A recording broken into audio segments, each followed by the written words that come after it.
For all that the Syrian civil war is nominally over, Syria remains a country afflicted by conflict, a land of individuals who have faced some of the most traumatic forms of violence in their lifetime, a land where people flee the country each and every day, causing crises regionally. We would say that insofar as Syria can make connections with its regional partners, gain some form of relief from the alliances it will now try to build, that is clearly something which is very good for maintaining its internal stability and the legitimacy of the Assad regime. Let's start by looking at some setup. Firstly, on the interests of the Assad regime. Broadly, we think the most critical thing to this regime is just to hold power. And all additional sort of fields of concern, like economics, for example, are only valuable to the regime insofar as they are conducive to that regime holding power. This debate overwhelmingly probably should be about the ability of the Assad regime to maintain control of the country.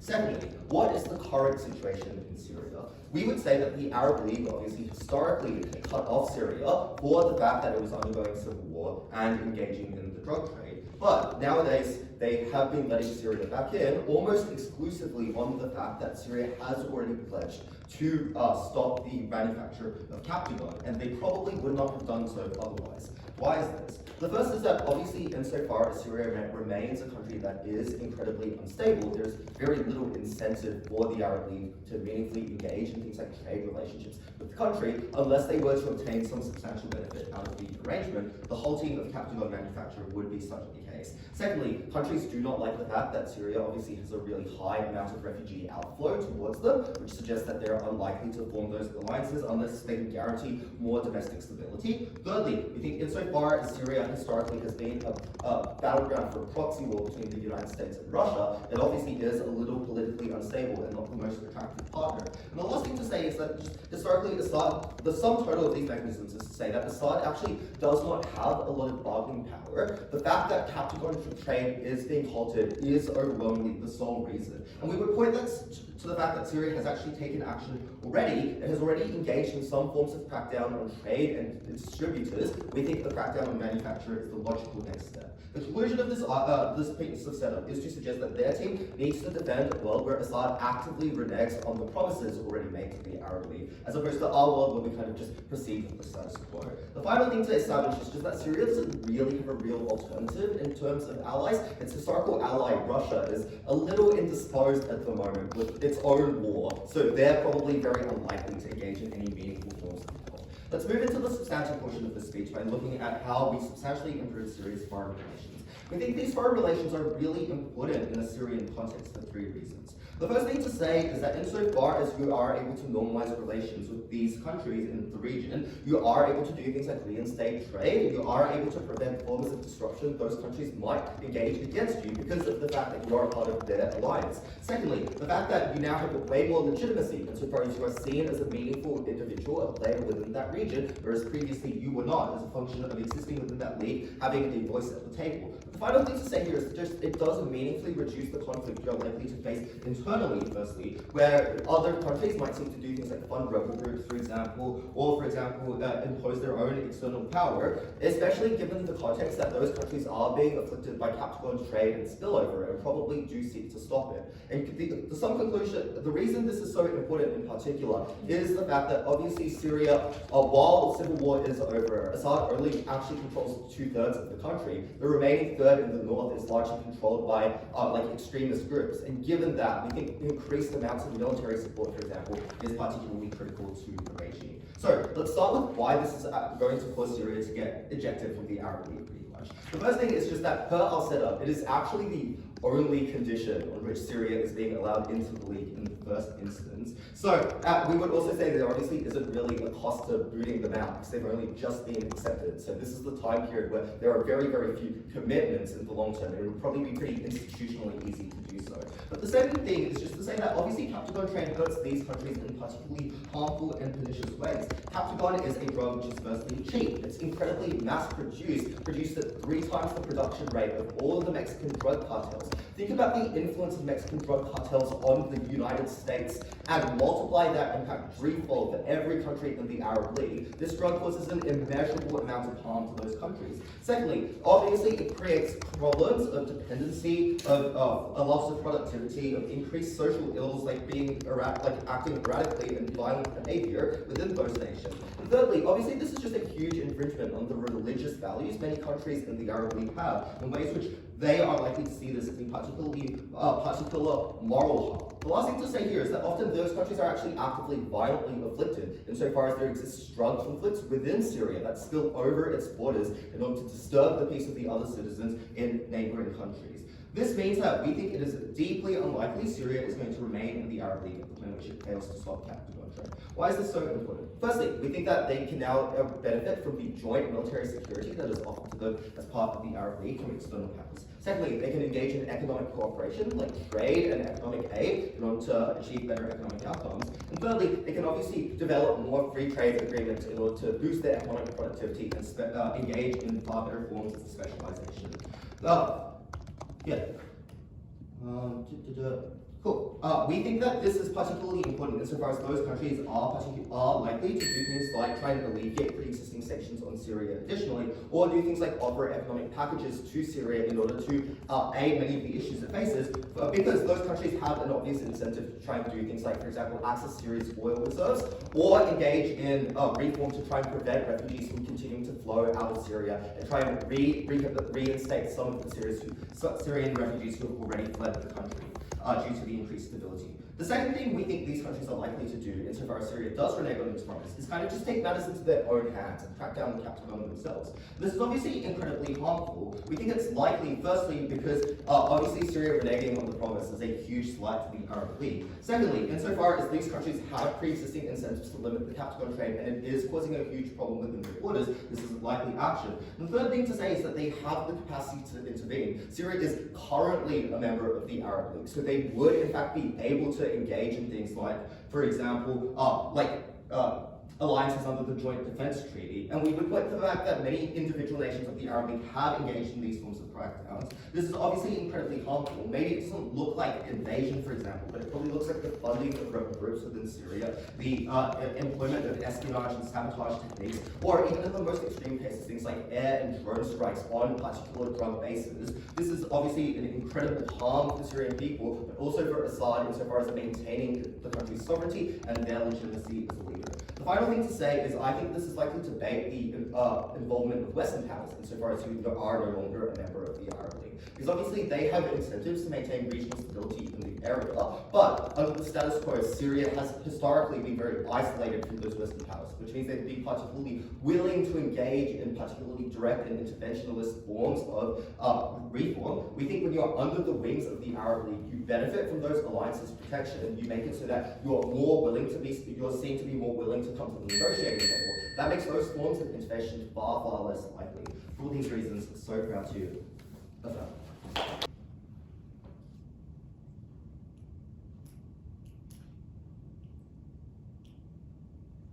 Syria has barely any other exports other than Captagon. This is the only realistic way for them to stay economically stable, which is the most important thing to the Assad regime, and at the point at which they've already achieved enough legitimacy to be reintegrated into the other Arab states, it is unclear why this is the most important condition you should consider this debate.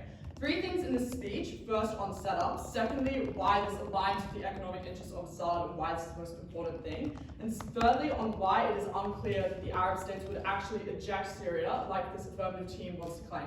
Firstly, on setup, 2 things. First, on what we think this would look like. At the moment, Assad is just lying about the Captagon trade and saying, oh, we're cracking down on it, and it's just not realistic cracking down at all. We would just continue this sort of practice while in the other Arab states. Secondly, on the interests of the Assad regime, we agree it's maintaining power. We think the actual most important way for the Assad regime to maintain power is economic stability, so it can reintegrate within other Arab states. And secondly, just because that is the most important thing for internal stability, like if your country has gone to shit, it is very hard to maintain power compared to comparative. First argument then on why this aligns with the economic interests of Assad and why this is the most important thing. Firstly, on why economic interests are more important than the interests of just maintaining good relations with Arab states that they give you. Firstly, it is incredibly dire in Syria at the moment because of the previous civil war. They barely have like any exports or any functioning economy. You are unable to like maintain a functioning country without any form of like economic industry. Secondly of all, in particular to the Assad regime and Syria as a country in general, it is more dire than just other countries because of a historic dictatorship that's often taken all of money. It's important for the Assad regime to like get money so there is like some internal stability, and just as a dictator, you want like money to keep your regime going. Thirdly, importantly, they're blocked off from other forms of trade because of sanctions and because of previously the civil war. So there is really no other avenue for them to gain economic security. And fourthly, just generally, often a precondition to being part of these leagues is by being to engage in trade with these other leagues and being an economically stable country and a stable country that they can actually engage with. All of these reasons explain why economic stability and actually being able to have a functioning economy is the most important interest of the Assad regime, because it is the best avenue for them to gain things like internal stability and legitimacy, which will keep them in power and being able to like do things like, you know, get more money and engage with other Arab states. Why then is still engaging in the Captagon trade the most important thing to staying economically stable in Syria? 5 reasons for this. First, as for the reasons I stated above, because it's an incredibly unstable economic situation, just immediately taking away literally its biggest exporter and biggest gain of like money for Syria is just going to make it an incredibly unstable economic situation, which is something that Syria obviously just can't afford to engage in at the moment. Secondly of all, it is particularly big money for Syria because for the Assad regime in general, because since it's like technically an illegal drug trade, oftentimes the criminals that have to engage in it cut deals with the government, so they get a deal of the profits, in which of Captagon, because it's something otherwise it would be cracked down upon. Thirdly, just as I stated, Syria has like no other avenue to export things. Like I think they had like $400 of like profit for other exports. There's just actually no other avenue for them to gain a serious amount of money in the status quo. Fourthly, and most importantly, you wouldn't want, a lot of the time, Captagon is like proliferated by warlords within Syria, which are incredibly important for maintaining internal stability. If Assad wants to crack down on these warlords who engage in the illegal drug trade, and what is mostly what gets them money, this is the thing that would like probably reinstigate a civil war and probably reinstigate a large degree of at least internal instability. Importantly, this responds a lot to the points about this stability being important to the Assad regime, because the thing that is actually going to cause a lot of instability for the dictatorship and for Assad is by just re-angering a lot of the people that keep your regime in power and a lot of the legitimacy. So there is incredibly unclear why Assad would actually want to crack down on these people. But fourthly, just like a lot of other Arab states often get drugs from Captagon. So it's just something that brings in a lot of money. All of these reasons explain why at the moment this is not a risk that Syria is willing to take. It's not one that Syria can't take at all at the moment, considering there's no other exports. And it specifically Captagon targets some of the most important people to keeping the Assad regime in power, like warlords who engage in the trade. So it is incredibly unclear why the Assad regime would ever want to give this up at the moment. Second argument then on why it is unclear that Arab states would actually care enough to boot Syria out of the Arab League, noting this importantly responds to a lot of their main push about them being pushed out of the Arab League and losing legitimacy, which I think is very unlikely to happen at all. Well, firstly, because the fact that they've already been let into the Arab regime kind of already indicates a degree of legitimacy that's already been given to Syria. It's obviously they've been let into this regime with the knowledge that Syria is has this large drug trade and it's incredibly important to them. This already shows a real preference to these Arab states that they're probably aware of this and don't care enough to not legitimize them more. Secondly, because just other countries in the Arab League do it, so it's unclear why specifically Syria doing it would actually be a tipping point to kicking them out. For example, Lebanon also has quite a lot of Captagon trade, who's also in the Arab League, so it is very unclear why specifically Captagon in Syria would kick them out.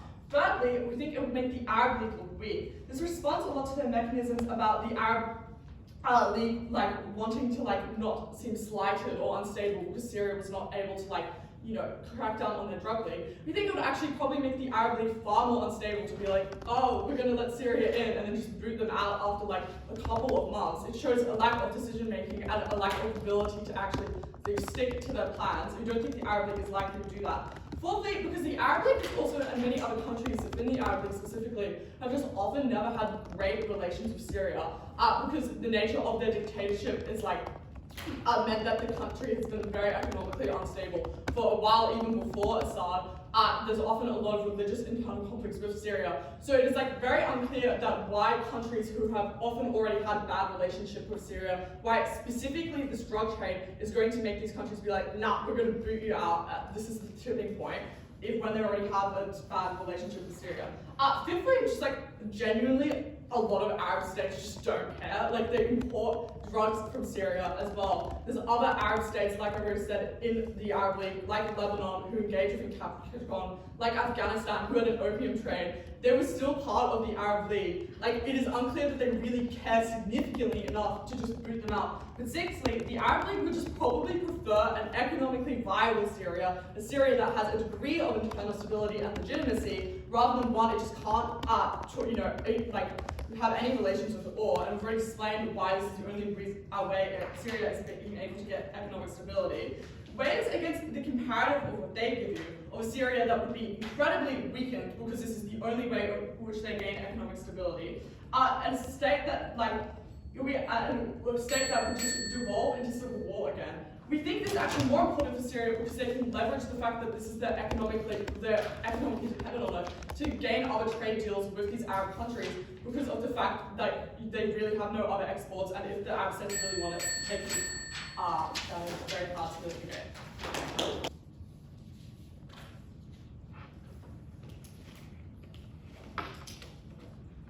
Let's start with economics because this was a crippling one-dimensional case. Which is to say, of course, Captagon is currently crucial to Assad's regime. This is a team which fails to ask why is it crucial to Assad's regime? Because Syria was not a nation which made Captagon for the entirety of its inception, like the inception of Syria from like the 1950s or whatever. It happened very, very recently. And that is because when the civil war started in 2013 and sanctions were slapped on that country from countries in the West, all around the world, countries in the Arab League, it means they could no longer rely on legal forms of trade, legal forms of trade in the historic industries, things like oil, things like natural gas. That is why Assad shifted to things like Captagon, because firstly, they couldn't access that, they had to sell things from the black market. But secondly, the proceeds go directly to him as opposed to the broader economy, which therefore means he himself is able to uniquely benefit. So what changes on the outside and how do we get Assad to kickstart his regime again? The first thing to note is that the Arab League is clearly likely to assist Syria in their transition away from a Captagon-based economy back to their historic industries. Why? It is simply because the extent to which that this is the one reason as to why they reinvented Syria into the Arab League. It obviously means Syria has a decent amount of leverage to just be like, hey, if you don't help us out and you don't give us the resources to help us transition away from it, then clearly we're economically dependent upon this and therefore we'll keep reducing it, which makes it very hard for you to fulfill your interests, and that is why you should obviously help us. That therefore looks like things like financial help, it looks like things like technical expertise to restart oil fields, it looks like filling up ports of workers who can now export the oil trade and export their oil trade. The second thing here is that this also allows them to reinstate trade agreements, which means they no longer need to rely on things like the black market. It means they can trade more willingly with these countries, they can import things more cheaply to these countries. That therefore means they are able to, in the long term, reduce the dependency on Captagon. Now let's weigh this. Let's weigh why our economic assistance from the Arab League or other countries who are interested in stability in their area, which also looks like countries like the US and the UK in many instances, is more important to the economic benefit from proceeds of Captagon. The first of which is that they clearly aim to capture way more market on the outside, which is that these countries are likely to lift sanctions and likely to trade with you once again. And also, Captagon is a particularly restricted market because ports are locked off from Syria in all instances and you don't accept them besides some like stowaway boats. It's something which primarily travels through land, which is deeply inefficient, and as a result means it cannot disseminate in a way which is very beneficial. Secondly, if you believe Jacky's claim to no response, that these countries are likely to crack down on Captagon trade, if there is diminishing return to ability to benefit from it economically, because if you cannot sell it, then clearly you cannot get any money either. The third thing here is that Captagon is also a way worse industry than things like oil, because even though it's an illegal drug, they're still selling it only for $1 USD, which is why it's something we have to be traded at a very high volume. Compare that to oil, that even if you get less oil, because it takes some time to kickstart your industry, that is still going to be more profitable than just like selling these pills for $1. That is why on the economic side, maybe in the short term, it hurts a little bit to cut this trade. Obviously, we can support a transition away from it, which happens over like a 6-month period. But in the long term, this is a far more economically viable solution for Syria, and our side is the one which actually helps them in the future. And insofar as you believe the analysis that economics is crucial for them to hold power, it is only our side which is able to maintain that. The second question then is on this idea of foreign relations, which says even if you believe that our form of economic existence is less important, you outweigh it as being less important than foreign relations and stability for 2 reasons.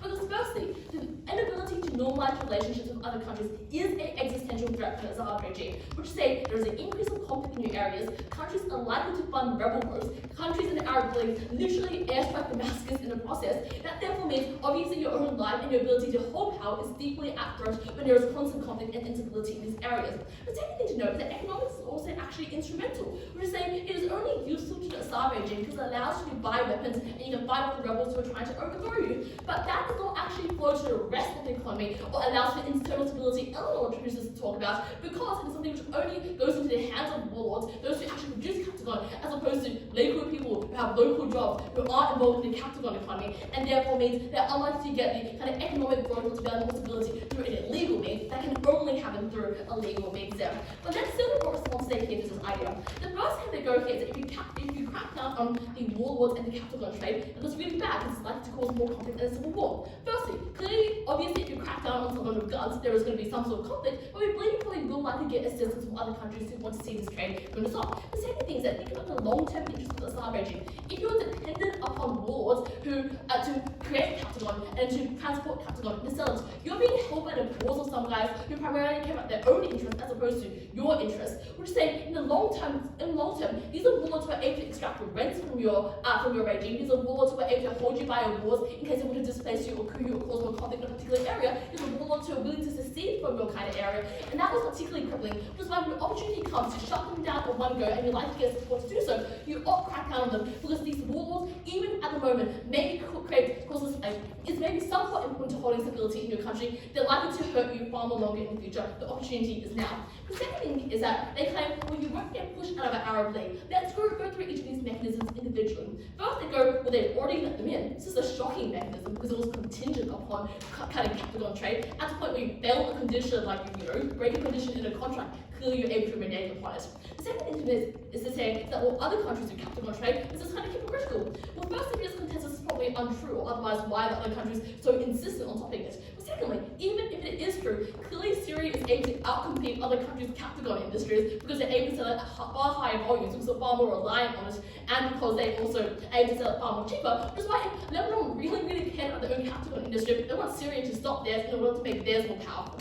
Secondly, here they go, well, this is going to cause instability to the area. I think that instability already exists to an extent. We think this is probably which mediates that. The last thing they say is that they don't have great relationships with these countries in the Arab League anyway. But at the point where we explain that, yes, maybe the relationships aren't perfect, all countries have an incentive to reduce things like spillover conflicts, to reduce things like refugees in their countries, which causes internal domestic instability for the countries as xenophobic and want to get rid of refugees. That is an incentive for them to also to want to overcome these bad relationships in order to kind of overcome these bad relationships, and that is in a sense contingent upon things like Captagon. The last thing they say here is that I don't really care. Well, number one, they don't really care that they will just let Syria back into the Arab League unconditionally. At the point where they put in a condition, probably they do seem to have a real preference to care. But secondly, they claim well, the Taliban in the Arab League. Afghanistan literally isn't in the Arab League, like insane kind of claim from this other team. The last thing they say here is,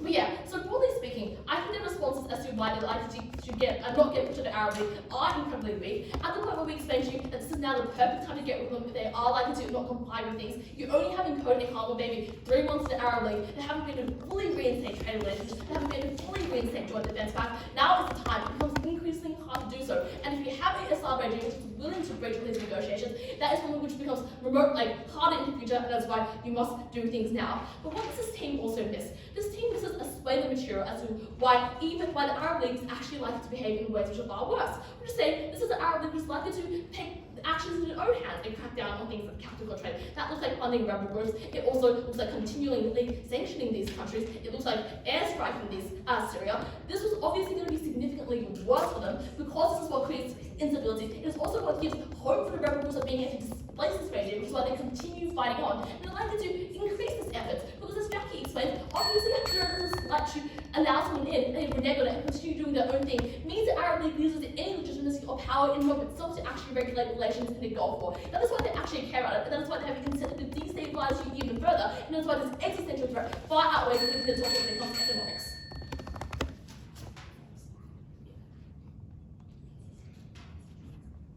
I'm going to do three things in this speech. Firstly, I'm going to tell you why it's actually unlikely to be rejected for the Arab League in the instance that they're lying about whether they're cracking down but still not doing it. Secondly, I'm going to ask the question whether the Arab League's input into Syria is actually that important for them and why you maybe shouldn't buy the analysis that that's crucial for Assad's interest. And lastly, I'm going to tell you why keeping the Captagon trade strong and weaponizing it for Assad's interest is far more important to Assad than whether or not the Arab League has his support. So firstly, a few comments on whether or not they'll be ejected from the Arab League. They tell you that there's very few commitments in ejecting them because they've only joined recently and these sorts of stuff. We told you at first it just looks really bad on a global and international scale if you make a call to let someone into your league and then decide to not let them in, especially for the Arab League who constantly try and gain legitimacy from other Western groups mimicking their style of collective decision making and a trading bloc. Secondly is to say, although they tell you that, oh, it's like signing a contract, people understand that you're reneging on your deal. Insofar as many other countries facilitate the Captagon trade, as we know, because the ports are blocked, so many Arab countries must participate in getting the Captagon out through Europe and to other places. In this instance, it looks largely hypocritical for them to let someone in and then not let them out. And finally, and then let them out straight away. And then we finally tell you that in the instance that you're lying, it's really easy to justify this, oh no, we're trying to crack down on Captagon, it's taking longer than we thought, so on and so forth. So for these reasons, you should believe that the few commitments don't really matter, because what matters is the Arab League looking really illegitimate on a national scale for letting someone in who obviously couldn't stop the Captagon trade and has told you that they're trying to.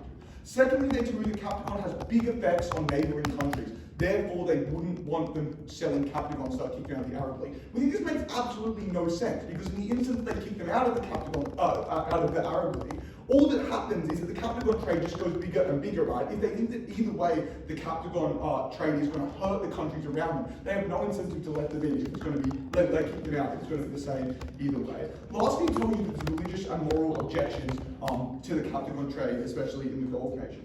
The Gulf nations may be broadly against drugs, but insofar that they can tell their citizens that Syria are trying to stop the Captagon trade, and they and they tell them that they're doing so, we think that the Gulf nations have plausible deniability to their citizens. In that instance, they'll just do what's for the betterment of their nation more broadly. I doubt that the leaders themselves really have the biggest moral objection if Syria are beneficial to them, which they obviously are, since they got let in. Alright, second question. Even if you still believe that they're likely to get kicked out of the Arab League, why wouldn't it really matter? So they tell you two things. One, that you get military support, and one, that you get trade from the Arab League. Firstly, I'll talk to you about trade. Syria, in the short term, as we told you down the bench, have next to no exports flowing out of their country. They've been in civil war, they don't have productive resources. They told you, oh, they've got so much oil and LNG sitting in the ground, it must be good, they can definitely dig them up. What they forget is the Arab League's most powerful actors, the Gulf states, have a vested interest to not let you players into the market as far as oil and LNG, since it's beneficial for them to Syria to not weaponize these resources, as will send the price of oil down, take up markets which are served by Gulf nations, and all of these sorts of things. So we don't think there's any incentive at all to boost industry and start throwing in a bunch of money insofar as this incentive exists for the most powerful actors. So you should believe that they're unlikely to get huge injections into their trading scheme, into their economy. So since in the current short term, they don't bear much economic weight to the Arab League or any Arab countries at all, and in the long term, it's unlikely that they're likely to get large amounts of injections for this reason. You shouldn't believe that they have any interest to help them militarily, right? You only will help a country militarily, especially in such a region with such turmoil, and a country with so much turmoil, and a leader who's proven that their country is unstable, unless you have some exchange value with them, right? There's no incentive to help them militarily. Not all countries in the Arab League get military help unconditionally, and this certainly isn't the instance for Syria, who literally just joined. So we tell you that the most pressing issue of Syria, which was identified right from the start of 1A, which is Assad literally does not control the entirety of his land. He's coming off a civil war and his leadership is tenuous. This alliance with the Arab League is not important, even marginally in the short term. He has these pressing interests. The last thing they try and tell you on this is, if you don't stay in the Arab League, they'll try and fund rebel groups and destabilize the regime. One, it might be a good thing if they're funding rebel groups to fight over Captagon. Insofar as Assad doesn't want dissent thing coming about, then all this inter-warlord violence funded by Arab League nations is likely to actually be good for his regime. I can't see why this would be the worst thing. And secondly, it's just super unlikely with a country that just got out of civil war. It would look terrible on an international level for Arab League nations to start funding a new civil war there if that were to break out. We think this outcome is unlikely to manifest in any particularly bad way.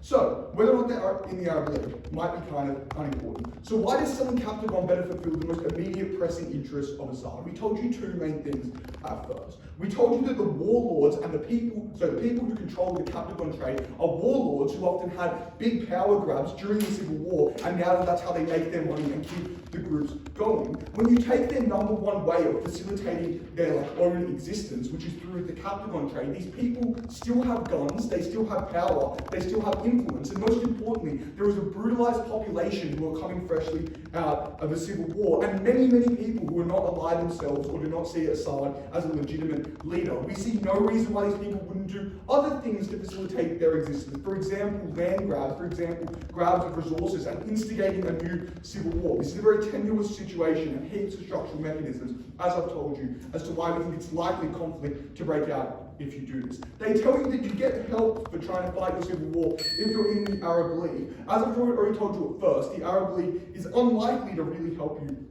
It's unlikely to really help you in any meaningful way on the civil war. Assad, with this money, can facilitate its own survival and in order to recapture all of its land and maintain stability. They then tell you that warlords are unsustainable, so it's probably good Assad isn't relying on them for his economic productivity. We think in the long term that is true, but insofar as it ensures his survival in the short term in such a time of instability, we think that doesn't really matter too much, as so long as it meets the goal for now. At some point, he may be able to de-align himself with warlords and stuff.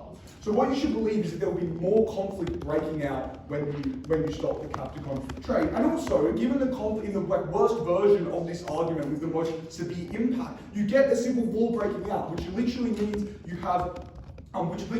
the Arab League have a high incentive to not let you in the Arab League or kick you out. That's a far more legitimate reason to be no, we're distancing ourselves from these people, especially because for 20 years they had a civil war and the Arab League was reluctant to ally with them. Okay.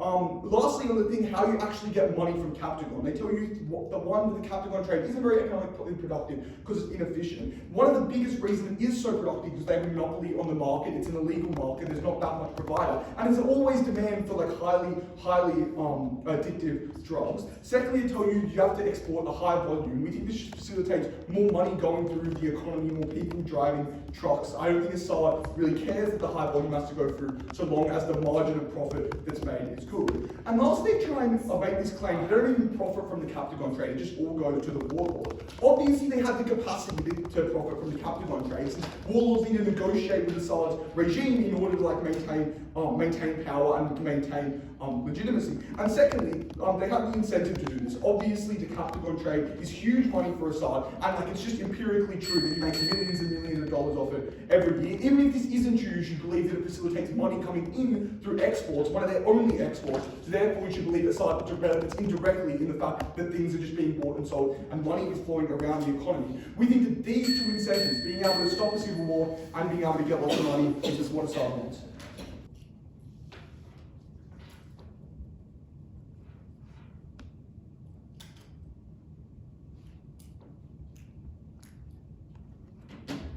Two issues in the speech, first in foreign relations, and secondly, if Captagon is necessary for the Assad regimes.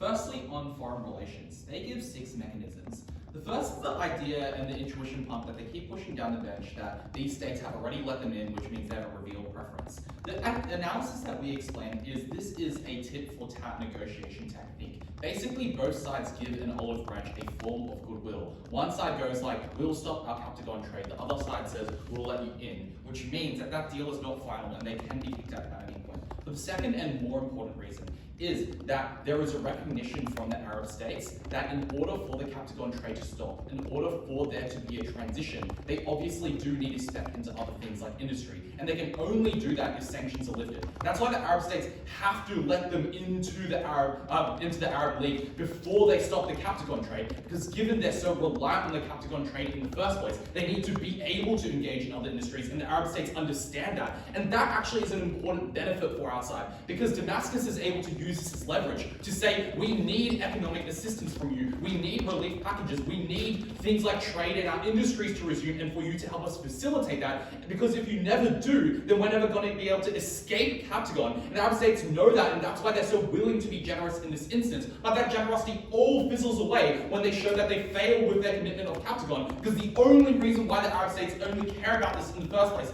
is to stop their Captagon. The next four reasons are literally all the same reason, which is like is there a tipping point? Like, oh, like other countries do it, they don't care about it, all that kind of stuff, which runs into three problems. Firstly, Jacky explains a number of other problems which plague Syria, which don't plague problems like Lebanon, which make Syria a particularly unattractive state. Jacky explains empirically that it is a condition of entrance, and Jacky impacts, even if you don't believe the empirical conditionality of it, the structural reasons why these states fear a massive impact from Captagon, how it destroys the welfare of their country, how it causes into like water spilling conflict and all that kind of stuff. Last thing that they say is that the Arab League actually cares about economic stability. Cap explains that there's no benefit from Captagon because it's a legal trade of a good that is unproductive and harmful versus a productive export with net mutual benefit, which is what we support from our side. What are Alessandro's responses to this? He says, firstly, Arab states look bad if they now let them in and now they kick them back out. This is not true, because the conditionality of this trade means that Syria is the one that reneged, which means Syria is the one that looks bad. The second response is, well, other countries actively facilitate this trade, empirically untrue, not only from the fact that this is literally an illegal drug in every jurisdiction in the world, but also because the info side says that other countries are actively against it. But also, if you don't believe that, you do believe that obviously these countries have been doing crackdowns, have been doing sieges, which means that they're against this kind of trade. The last thing that they say is, actually, this is pretty interesting. They're like, well, what if the Captagon trade gets bigger if you kind of like kick them out? This is untrue for two reasons. Firstly, they don't prove why it gets bigger, because presumably the stance they're supporting is these states apparently being completely happy to let this Captagon trade flourish, and they love this Captagon, which means there's no delta meaningfully in terms of whether the trade becomes bigger or not on our side. But the second thing to say is that obviously it doesn't become bigger, because in the instance where they don't let them into the Arab League, they can weaponize the powers of the Joint Defense Force that Jacky talked about, and just do things like fund rebels and crack down and do more sieges in ways that actually reduce the Captagon trade. The last claim they make under this is, well, if you crack down on warlords, this will recreate instability. Four responses. Firstly, you can seize production in ways that are relatively peaceful. You can pay off the warlords, you can give them exclusive contracts for the new industries that you're doing. The revealed preference of these warlords is for things like profit. They're not that obsessed with this structure. But secondly, you can do it really, really gradually, obviously, and you can negotiate that with the deal as long as you make meaningful progress. Like you can seize production, over a few years and all that kind of stuff. And the reason why that's really important is because Cat's like, these warlords are bad for the long run, and then Alessandro is like, oh, but it's really bad for the short run. But if you believe my claim that you can do it gradually, that means the short run impacts are less important because you cop less of them at once. The third thing to say is that the ability for these groups to actually rebel and cause violence is actually very contingent on the Captagon trade, because what they do right now is that literally sell Captagon in order to buy weapons, which means if you cut off the manufacture in primary cities, then they just can't do that in the first place. And lastly, in the worst case scenario, maybe some of them rebel, but we actually have the tools to crack down on them because the Arab League will provide things like military coercion, military support, border control measures, resources to help crack down, and the legitimacy that you had to hold to your seat of power. Which means that these groups at best still have no resources, no support to do any meaningful revolt under their side. So, given this, I do not think that it is the interest of these states to allow this Captagon trade will continue, and it is a conditionality that we must support on our side. Second, is Captagon necessary for the Assad regime? They say Captagon maintains economic stability. The only mechanism is just to say, well, Captagon creates a lot of money. There's two problems with this. The first thing is they don't actually directly prove this is to Assad's benefit, because obviously they say economic stability is important, but none of the drug trade goes to people on the ground because they're not employed in the legal drug trade and they're not working in the legal drug trade. But most of the money doesn't even go to the Assad regime itself, because obviously it's a legal good, so it's not taxed. But also the primary benefit for Assad regime is individual members of the regime that sponsor trade do a profit sharing deal, but they're not the primary manufacturers, which means they aren't getting most of the profit that comes from this. Most of the profit still goes to these warlords, goes to these rebel groups, which means the Assad regime doesn't get strictly amount of benefit from this. Like, they get a bit of it, but as Kat explains, they're only doing it because they have no other choice. And the second problem that runs into the case is that Neg doesn't prove that the Captagon trade actually flourishes, because Kat explains that the response of these Arab states is to increase crackdowns and seizures. And the other really important thing is their counter model is literally, we'll continue like token seizures and pretend to be cracked down on Captagon. Maybe this means they're not cracking down on close affiliates, but they're certainly still cracking down on meaningful amounts of Captagon trade, which means they're gutting their own ability to make profit under their side. What is the opportunity cost of this? Kat explains that entire sections of the economy that were once flourishing can now be recovered. Global connections, diplomatic relations, like literally like employing large populations of your people, doing extremely profitable ventures like oil, lifting of sanctions and resuming of economic relief. This isn't just trade, this is also things like assistance packages, because countries have incentives to not want refugee spillovers, not want continual conflict, which means they'll literally give foreign aid to you, and allow things like NGOs to enter. These were massive, massive benefits compared to a drug trade that you didn't get that much money from in the first place, and you only engaged in the first place because you couldn't do any of these other things, because these sanctions occurred, which will now lift under our side. What are their two responses to this? First, there's no incentive to let Syria into the market because Syria is a competitor to the oil. So there's this thing called OPEC, where it's an oil monopoly, where competition doesn't matter because they can price it. And the second thing to say is that obviously Syria has other industries like textile and all that kind of stuff. But the last thing to say is that none of my responses actually matter. You don't have to believe that this oil trade is good for these other countries. You just have to believe it's comparatively better than if Syria engaged in Captagon, and obviously rather a market competitor than someone that's literally feeding drugs into your system. Like, just think of the damage Mexican drug cartels do to the US when like all these people are hooked on fentanyl and can't be productive. Like, Syria literally produces 3 times the amount of that at $1 USD, which means all the manual laborers in Qatar, for example, are hooked on this drug and are not working productively, are engaged in things like violence. And lastly, they're like, well, there's no incentive for these countries to do this trade. Maybe not, but businesses would want to enter, and at the point at which sanctions are lifted, businesses would want to enter. But this ignores all analysis we explains on all these countries' incentives to normalize relations, to create stability in this region. For these reasons, very proud of The problem with this affirmative case is that it is just deeply unrealistic. During the time of the League of Nations, Japan, US, and Germany all didn't join because they recognised that joining an international organisation would be a threat to the corrupt authority and control they have as dictatorships. Unfortunately, ACT does not engage with this reality throughout the entire debate. It just seems empirically untrue that as the leader of a totalitarian regime, it would be in your interest to concede some of your power and join an international organisation, particularly when the condition on joining this organisation is the forfeit of trade that allows you to continually prosper. 2 ways to win this debate. Firstly, on the interest of Assad. Secondly, on why it doesn't improve foreign relations, particularly to the extent the AFT tried to claim. But I would note that obviously the only thing that should matter in this debate is whether it is in his interest. It is a wonderful act of emotion. Obviously we care about what he wants to achieve in this. But you know what? We'll never really know until he walks into this room and tells us what his interests are. So maybe I should just forfeit my seat to him.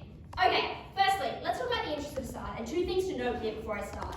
Firstly, maintaining totalitarian power is obviously the most important thing for the regime, even if that is at the expense of forfeiting some of the benefits you hear today about foreign relations. Because obviously, as Assad, who already has relatively unstable leadership, who has already been through a civil war, it would not be in his interest to do something that could incite further violence.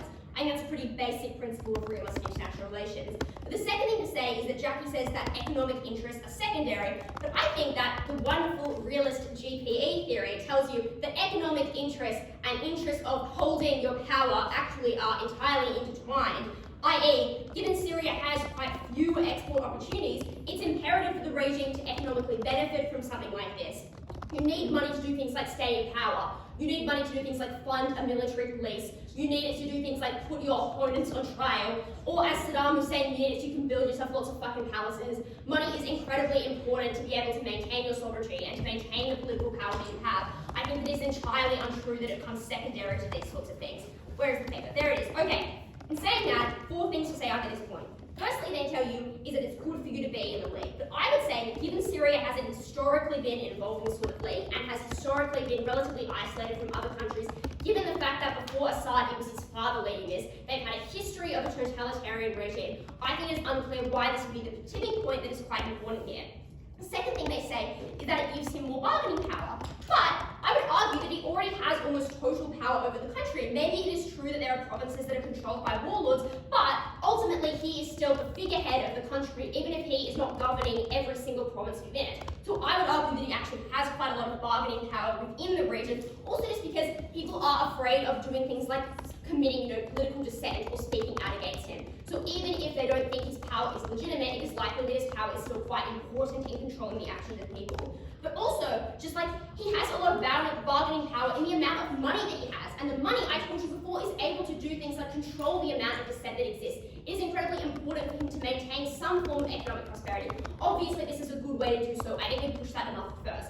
The third thing they say, though, is it gives him legitimacy. But again, I think he already has quite a great deal of domestic legitimacy, but also, he's just never really had a lot of international legitimacy here. He's literally on the US's most wanted list. He's not a great, loved guy, fantastic leader of Syria. I would argue he's already quite disliked generally, so it's unclear why this would be the tipping point to allow this. But also, this illegitimacy, importantly, doesn't affect the amount of power that he has. So maybe in joining an international organisation, he could increase the amount of legitimacy he has, but that is unimportant insofar as it doesn't impact the amount of control he has over his country. I.e., right now, he's able to do a pretty successful job of keeping people in line and keeping his power. He has literally been the leader for the past 20 years and has managed to survive a civil war. I think that's pretty awesome for him. I think it's unclear why now he needs to seek this legitimacy by joining the Arab League.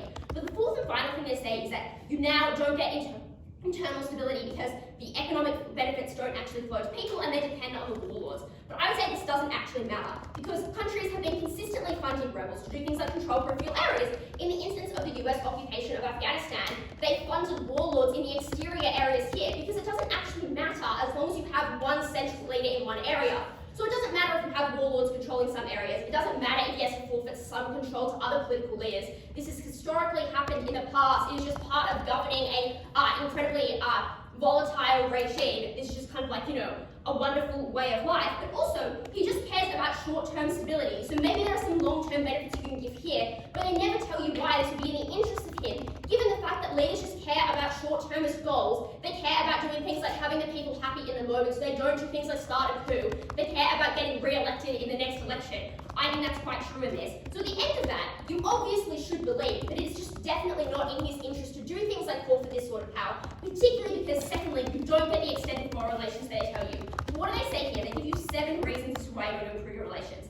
First claim is you now reinstate trade with the Gulf. But I would just say, literally, what the fuck does Syria have to trade? Sorry, maybe I'm a fucking idiot, but Syria is not Iraq. It is not an oil-rich nation with thousands of oil reserves that have been exploited by, international conquerors. That is just unfortunately quite untrue. Maybe they have fantastic olive oil trade, but just there's only so much money you can get. There are reasons why South America is dependent on the cocaine trade and why Afghanistan is dependent on producing opioids, because it is incredibly easy for them to do so. They have a unique capacity to be able to do these trades, but also it's just economically vital for them to do so. It is maybe unfortunate that Syria is dependent on a drug trade, but that is unfortunately just, a way of life, whatever. Second thing to say though, is they say that it meaningfully reduces conflict domestically and the international funding of rebel groups will increase.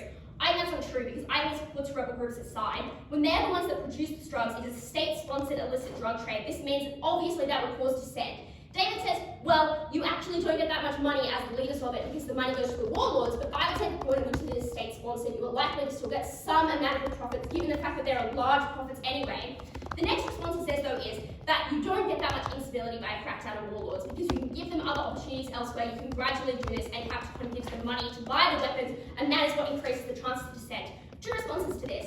Firstly, I would say that they're already funded in a way that they probably already have access to weapons and probably are already, living the high life. They're not waiting paycheck for paycheck for these drugs to come through. They probably still have an inherent capacity to do things like start dissent. But secondly, I don't think it matters how gradually you do it. I think they're going to become eventually aware that you're stopping their Captagon trade. They're not just going to, hold up shop and be like, guys, well, I guess that's the end of the trade. Pop the files down. That's just unlikely. I've never heard of warlords that, go and take their lead. I think it's untrue that they would respond to this quite well. They already have a unique capacity to do things like start political dissent. They've done it in the past. Unclear why they wouldn't do so in this instance. Third thing they tell you is that Captagon is a mass producer, has immeasurable harms, unique international harms. 5 responses. Firstly, sure, other countries also produce Captagon, maybe not to the extent to which Syria does it, but like Lebanon also has production in some capacity. Secondly, I would also argue that maybe it is illegal in other countries, but in no instances has something been illegal stopped other countries from using it or buying it. I would say that probably there are some politicians who are still having a good old time on the illegal drug of Captagon. They're probably not just like, no, never use illegal drugs, that is terrible. Politicians are inherently corrupt. Third thing is, okay, among dependents, that is very sad, but you cannot ban all drugs. Dependence is a facet of every drug, unclear why it's different in this instance. But fourthly, David says they're unproductive on the drug. They're fucking not. ISIS soldiers take it so they can stay awake during day-long periods because it literally is a stimulant. So they're not unproductive, they're actually probably working a whole lot harder. Anyway, at the end of all of that, I think you should undervalue a lot of those claims you hear from side Affirmative. The only thing that matters in this debate is whether Assad himself would want to do it. I think he would, but what can I say? I really wish you could do like an act. I'm going to start with the issue of rejection, because the Affirmative team hinges their entire case on the fact that Syria being in the Arab League is so important to them, and it is so likely that they will get ejected that it's something Assad will do under no circumstances. However, we explain why the 4 main reasons for why Syria is going to get ejected just do not stand in this debate. Firstly, they say that Captagon is very damaging, so the other Arab League nations have large incentives to stop it down. But we tell you that really they're just not going to kick them out anyway, because if the Captagon trade is as damaging as they say it is, surely then just like a Syria that is not in the Arab League and is still doing Captagon trade is just as damaging anyway. Like if they have such a large incentive to control it, have some capacity to be able to control it, that is just not what they're going to do. The second thing they say is that it's in the contract. So they have legitimacy to be able to kick them out. However, we tell you at Alessandro and Mia that it is really unclear that they care enough to kick them out, because obviously the Arab leagues have some sort of complicitness in this drug trade, because Syria's ports are blocked, they can't export it, like what countries are they exporting it from? And also because of the existence of drug trades in other Arab countries. So it is unclear why specifically this is the tipping point to forcibly eject them, considering this is something that's quite common. The third thing they say is like, well, obviously these Arab states would much rather Syria have other resources get built, and they have then a large incentive to be able to do that. We tell you at NIA that really the other resources that they're talking about just don't exist in the capacity for which Syria has a large enough incentive to stop the Captagon trade. Obviously, if you're getting a lot more money from it, you just don't want to be able to do it. And it's unclear that the Arab League, considering they're in competition with countries like Syria, would expend resources in a way that is beneficial or helpful to keep Syria as stable as they want. Then they tell you that the benefits that you can get from the big part of the Arab League, of legitimacy and just being able to do trade. Well, we explained that it is deeply unclear why legitimacy is something that is so important to Assad, considering he's a dictator who has just come out of a civil war and is on the US most wanted list. Clearly, legitimacy is not necessarily the thing that is at the top of his mind. Also, we've managed to flip their benefits about what is going to get Assad a better trade deal, because really what is actually going to give Assad more leverage when he is part of the Arab League, has a Captagon trade that he can say that he will stamp down on if they get him better trade deals and get him and lying about stamping down on, or when he's just like, forced to give up this Arab League and just removes all this, or forced to give up the Captagon trade at all. You think that it is unclear why these benefits are really important to Assad. Weigh that against what we tell you. Firstly, that importantly, this maintains internal stability. They say we can just get rid of the warlords and bring them off Captagon, but it is incredibly unclear whether this will actually be effective, first off, as we explained, considering, as Mia tells you, they already have guns, they're already funded, they're incredibly important people within Syria. Secondly of all, just generally, internal stability at the moment is probably the most important thing, to Assad. Even if you think in the long term it is, Syria can build up other divisions. Pissing off these people that are incredibly important to your regime now, and that can potentially overthrow you, considering you've just come out of a civil war and your country at the moment is very economically unstable. It is unclear why Assad would be willing to take that risk. But secondly of all, we just explained that the amount of money you get from the Captagon trade really just is the most beneficial thing for Assad at the moment. It makes him be able to build buildings. It means he can live the high life if he wants. It maintains a degree of internal stability with your people. These are the things that Assad cares about, not international legitimacy, not legitimacy with Arab states that he already has a large degree of conflict with.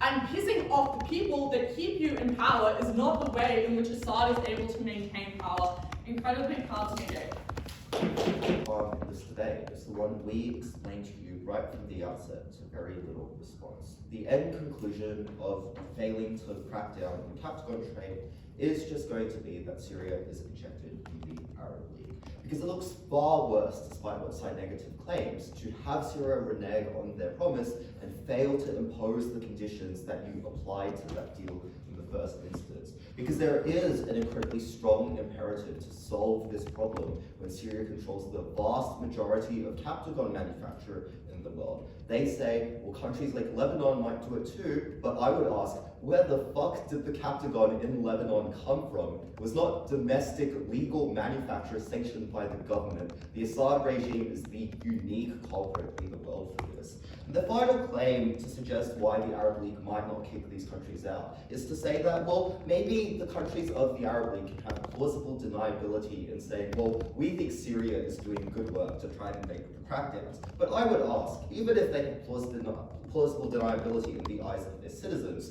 do they have plausible deniability in the eyes of God? Surely not. So there is a key imperative for the Arab League to, in fact, kick these countries out. But even if you do not buy these mechanisms, I would say that this is not actually a necessary burden of proof beside Affirmative. Because even if we were to keep Syria in the Arab League, it would clearly be a bad idea to piss off all the other countries, even insofar as you were nominally a member. You would piss them off and make them far less willing to give you the economic benefits we tell you about down the bench. Let's look at their better objection then, which I think is the idea that perhaps insofar as you don't let Syria into the Arab League, they might be more likely to rely on Captagon. But we explained to you that the actual response from the Arab League is probably going to be one of even more violent crackdowns. It's going to be one of foreign intervention. It's going to be one of military interference. This clearly is one of the worst possible outcomes for the Assad regime and its ability to maintain power, insofar as it's now being fettered away by the border forces of the neighboring countries it resides in, at the point at which it can no longer export any of its potential future industries to those countries, at the point at which it is permanently in fear of the foreign relationships at its border. That is a country which is fundamentally in disrepair, and not one which is conducive to Assad maintaining power. That form of disruption that these countries are likely to engage in is obviously the biggest harm in this debate. Yes, the mechanism of these countries ejecting Syria from the Arab League is what enables it, but always remember that there were practical consequences to these international relations decisions, despite what side negative might want to try to tell you. But even if you did not believe this suite of impacts for why we would care about this, let's look at the win condition of the side negative team, because they make two claims about economic skill.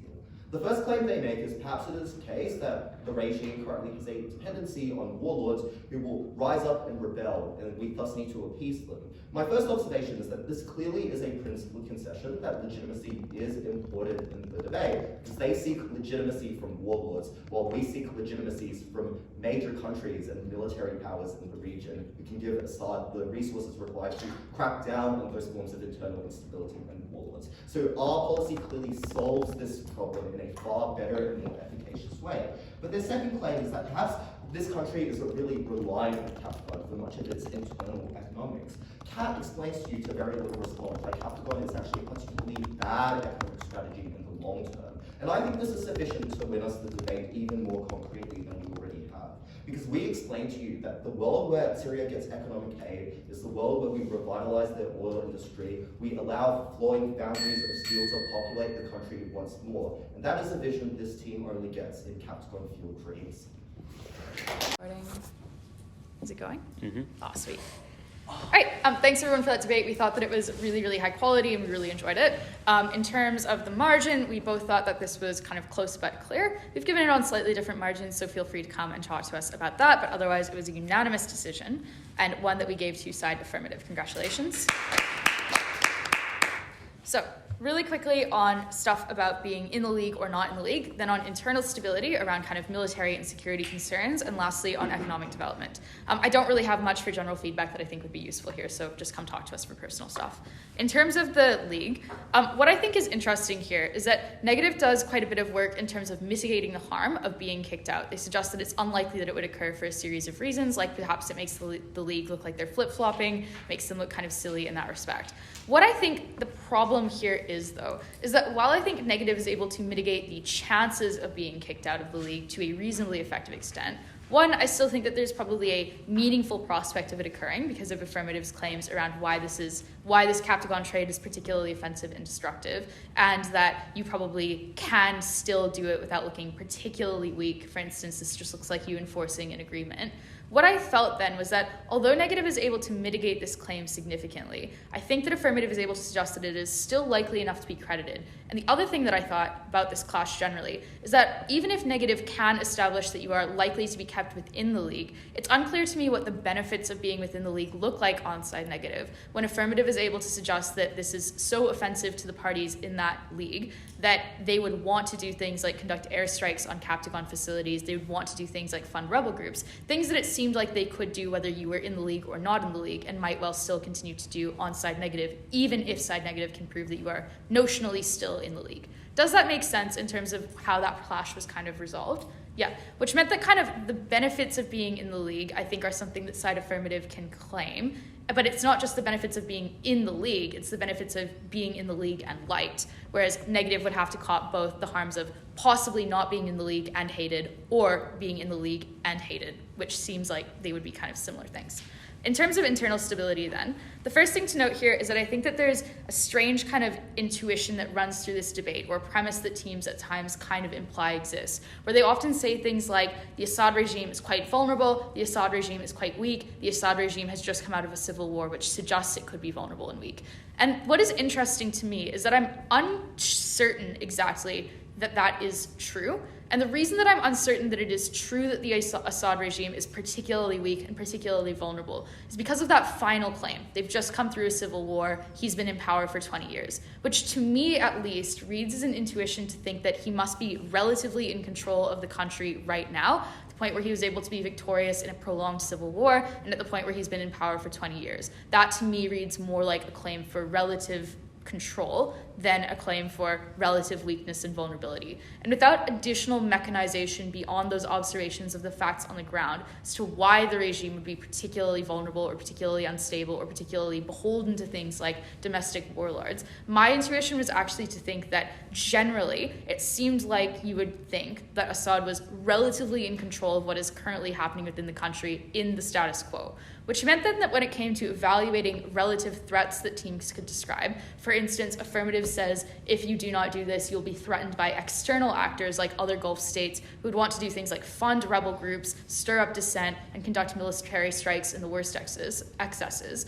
that makes me think that that would be a more substantial thing to be concerned about than negative saying warlords in the state will be particularly upset by this. Because if those warlords are not necessarily receiving the external funding that affirmative says that you risk getting if you do not do this, I'm unsure that them acting on their own would be enough to pose a substantial threat to a government that has just come through a 20-year civil war and that has been, or sorry, not a 20-year civil war, but a significant civil war and has been in power for that length of time and appears to be at this stage relatively victorious and relatively in control of the country, aside from that northern patch that is referenced. Which means that I thought that affirmative is dealing with a more significant military risk to the country, and that negative's risk was probably one that the regime was more likely to be able to deal with somewhat effectively on its own. Which means that I think that ultimately then, in terms of scale of impact, I think affirmative is winning. But I think also in terms of likelihood here, affirmative is able to get some wins as well. In terms of they're, I think, quite clear in explaining why it is true that those Gulf states would seek to destabilize the regime and would do relatively extreme things to stop this trade because they're particularly opposed to it and they see it as being particularly socially destructive.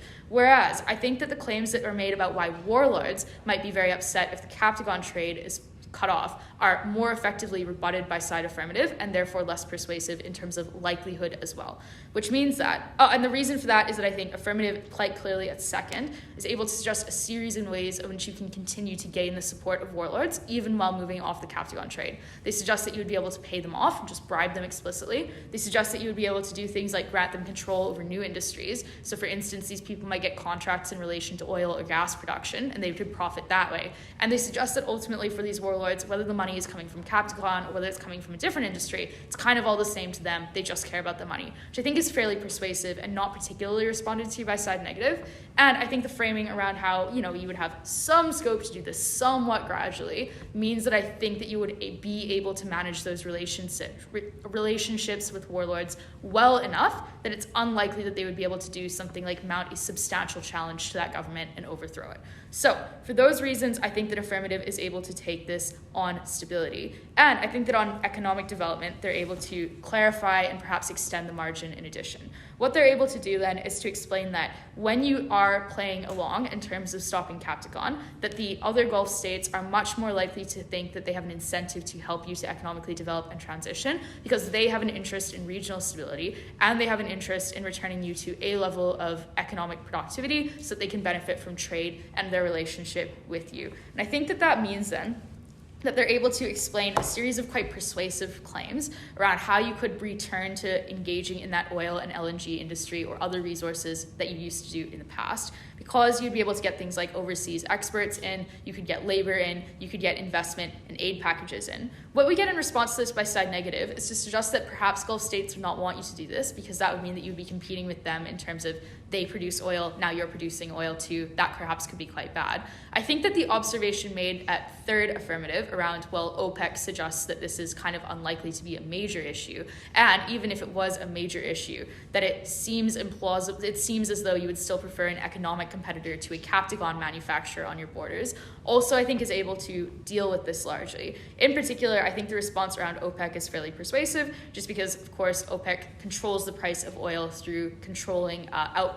And Syria, to my knowledge, is or would be, certainly after this point, a member of OPEC or probably inclined to agree with those dictates. So that means that I think that it's unlikely you would necessarily be seen as a competitor per se. And even if you were, that it would still be preferable for you to have a strong domestic oil industry than a strong domestic Captagon industry in the eyes of those Gulf states. Which means that I think that they are likely to help you out substantially in returning to those industries. And I think the observation made, again at second affirmative, around how before the Syrian civil war, there were industries in Syria that existed. This was a country that could have a level of development and seemed to be doing somewhat okay. Does suggest that you should believe that those alternative industries do likely exist and that this isn't a country that's entirely dependent on just producing Captagon.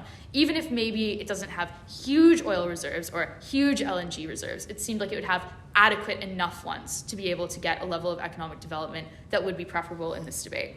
On the negative side, where they suggest you should instead keep doing Captagons, keep producing Captagon, I think unfortunately there's kind of a lack of response to that claim around the history of how in the past there were other industries that seemed like they were working well. And there's a sort of reliance on the idea that for Syria there would be very little economic alternative aside from just manufacturing Captagon, which I don't think is quite made out. And it would have been useful here, I think, to explain perhaps reasons why relying on something you can produce entirely by yourself, you're not reliant on anyone else, like you're not reliant on external exports or external trade, you're not reliant on external experts. That might be a way to strengthen this. So for instance, you could suggest something like, well, by relying on Captagon, you're able to develop really independently, you don't care about the League, you're able to maintain total independence from other countries around you, which would give the Assad regime, for instance, a lot of insulation around if conflict broke out in 5 years or 10 years and they needed to use chemical weapons again, they wouldn't face any consequences for doing so because they would be economically independent on the basis of this trade. That might be a really good way to mechanize this out, to explain why actually, even if you're getting less money, the independence that you're able to gain through this could be something that's quite valuable to this regime. But I don't think those claims are made by side negative. It's more just a suggestion and feedback in terms of how to extend that claim around the value of Captagon. And I'm sure there are many other things as well that could be done here that I just haven't happened to think of. So, like I said, a very high quality debate, one we enjoyed a lot. Please come and talk to both of us for individual feedback. We had quite similar thoughts.